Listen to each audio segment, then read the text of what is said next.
வீரத்வஜாய வித்மஹே விக்னஹஸ்தாய தீமஹே தன்னோ பௌம பிரசோதயாத். நேயர்கள் எல்லாருக்கும் வணக்கம். இந்த வீடியோவில் பூமிகாரகன் பூமாதேவியோட புதல்வன் நவ கிரகங்களில் முக்கியமான கிரகமாக இருக்கக்கூடிய செவ்வாய் பகவானோட வக்ர நிவர்த்தி பலன்கள் அப்படிங்கிறது தான் நம்ம பார்க்க போகிறோம். அதாவது செவ்வாய் அப்படிங்கிறவர் ரொம்ப முக்கியமான ஒரு கிரகம். சுவர் இருந்தால் தான் சித்திரம் அப்படின்னு சொல்லுவாங்க இல்லையா. செவ்வாய் தான் உடல் ஆரோக்கியத்துக்கே அதிபதி. ஒரு நல்ல தேக ஆரோக்கியம் வேணும் அப்படின்னா செவ்வாய் பலமாக இருக்கணும். அப்படிப்பட்ட செவ்வாய் டிசம்பர் மாதம் 7ஆம் தேதி 2024 கடகராசியில் நீச நிலையில் இருந்து வக்கரமாயிட்டார். அதன் பிறகு பின்னோக்கி பயணமாகி மிதுன ராசிக்கு போனார். இப்போ பிப்ரவரி மாதம் 21ஆம் தேதி, அதாவது மாசிக்கு குரோதி வருடம் மாசி மாதம் 9ஆம் தேதி செவ்வாய் மிதுன ராசியில் வக்ர நிவர்த்தி அப்படிங்கிறத அடைகிறாரு.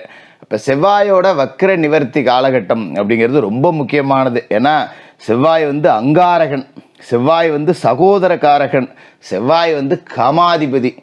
இவ்வளவு அம்சங்களை கொண்ட ஒரு அற்புதமான முக்கியமான கிரகம். பூமாதேவியோட புதல்வன் செவ்வாயோட அந்த நிலை அப்படிங்கிறது வலுவாக இருந்தால் தான் ஒருத்தருக்கு மன நிலம் சொந்த வீடு இது எல்லாமே அமையும். உடல் ஆரோக்கியமும் வலுவாக இருக்கும். செவ்வாய் கோபத்துக்கு வீரத்துக்கு எல்லாத்துக்குமே அவர் தான் அதிபதி. அப்படிப்பட்ட செவ்வாய் இந்த வக்ர நிவர்த்தி அப்படிங்கிறத அடைகிறார் இல்லையா, பலமடைகிறார் அப்படின்னு அர்த்தம். இந்த செவ்வாய் பலமடைகிறதால உங்களோட ராசிக்கு என்னென்ன பலன்கள் அப்படிங்கிறத கொடுக்க போகிறார் அப்படிங்கிறத பார்த்துருவோம். எல்லாருக்கும் செவ்வாயோட பரிபூரண அருள் கிடைக்க முருகப்பெருமான வேண்டி வீடியோக்குள்ளே போவோம். துளாராசி நேயர்களே, உங்களுக்கு இந்த செவ்வாயோட வக்ர நிவர்த்தி காலகட்டம் எப்படி இருக்குது அப்படின்னு பார்த்தீங்கன்னா, இந்த செவ்வாய் டிசம்பர் மாதம் வக்ரகதி அப்படிங்கிறத அடைஞ்சு போயிட்டார். செவ்வாய் யார் அப்படின்னு பார்த்தீங்கன்னா, உங்களோட ராசிக்கு 2வது வீட்டுக்கும் 7வது வீட்டுக்கும் அவர் தான் அதிபதி. அவர் பலம் இழந்து போனார். அப்படிங்கிறதால இந்த 2 இடத்துக்கு உண்டான ஆதிபந்தம் அப்படிங்கிறது எல்லாமே கெட்டு போச்சு அப்படின்னு தான் சொல்லணும். அதாவது தனம் வாக்கு குடும்பம் இதை குறிக்கக்கூடிய 2வது வீட்டுக்கு அதிபதி பலம் இழந்து போயிட்டார். அப்படிங்கும்போது காசு பண புழக்கம் இல்லை, கொடுத்த வாக்கை காப்பாற்ற முடியல, குடும்பத்தில் பிரச்சனை, கணவன் மனைவிக்குள்ள பிரச்சனை, திருமணத்திற்கு தடை.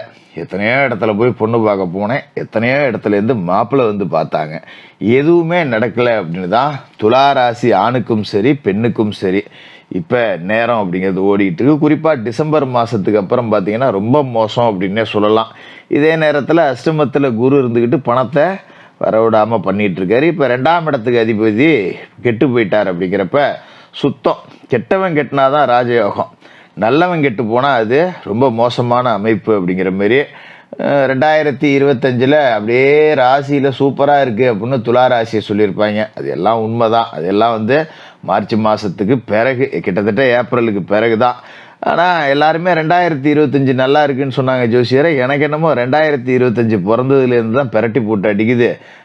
நேரம் ஒன்றும் சரியில்லை போல இருக்கே, எதை நம்பியும் எதுவும் செய்யவே முடியலையே. நானும் எத்தனையோ கோவிலில் போய் வேண்டிட்டேன், எவ்வளவோ பரிகாரங்கள் பண்ணி பார்த்துட்டேன், ஒன்றும் நடக்க மாட்டேங்குதே ஜோசியரை அப்படிங்கிற மாதிரி ஒரு புலம்பக்கூடிய நிலைமையில தான் துளாராசிக்காரர்கள் இருப்பீங்க.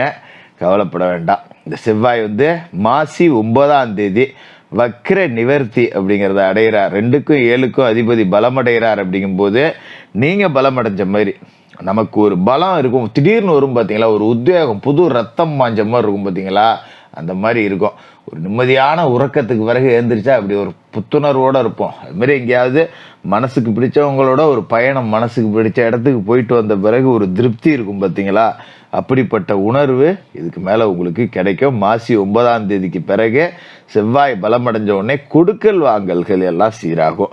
இதுக்கு முன்னாடி கொடுத்த இடத்துல பணம் இல்லை, நம்ம வாங்கின இடத்துல நம்மள டார்ச்சல் பண்ணுறாங்க.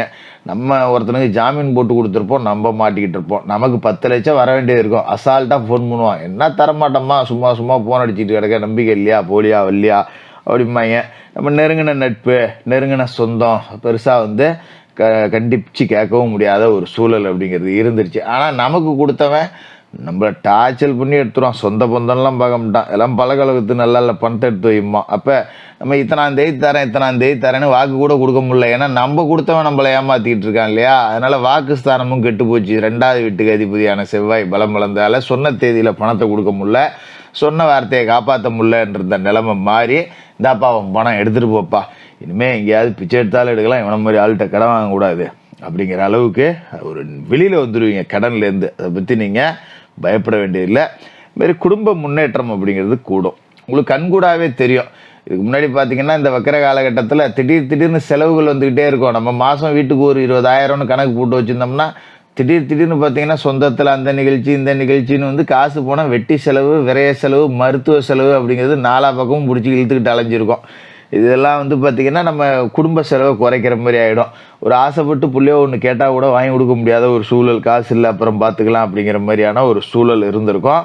அது இதுக்கு மேலே சரியாயிடும். குடும்ப முன்னேற்றம் நல்லாயிருக்கும். கொடுக்கல் வாங்கல் சீராகும். பணம் தொடர்பாக எடுத்த முயற்சிகள் எல்லாமே உங்களுக்கு நல்லபடியாக இருக்கும். அதுமாரி ஒரு கடை வச்சுருக்கேன், ஒரு தொழில் செய்கிறேன் அப்படின்னா உங்களோட பணியாளர்கள்ட்ட உங்களுக்கு ஒத்துழைப்பு இருந்திருக்காது. அவன் பாட்டுக்காக வருவான், சொல்லாமல் கொல்லாமல் லீவ் எடுப்பான், திடீர்னு ஓடி போயிடுவான், இல்லைன்னா உட்காந்து ஓப்பி அடிப்பான். ஆள் இருந்தால் வேலை செய்வாங்க, ஆள் இல்லைன்னா வேலை நடக்காது. அப்படி இருந்த நிலைமை மாதிரி நல்ல பணியாளர்கள் கிடைப்பாங்க, நல்லா ஒத்துழைக்கக்கூடிய பணியாளர்கள் கிடைப்பாங்க. உங்களால் அவங்களுக்கும் 10 ரூபா சம்பளம் கூட கிடைக்கும், அவங்களால நீங்களும் 10 ரூபா லாபம் கூடுதலாக அடையலாம். இந்த அளவுக்கு நன்மைகள் அப்படிங்கிறது இருக்குது.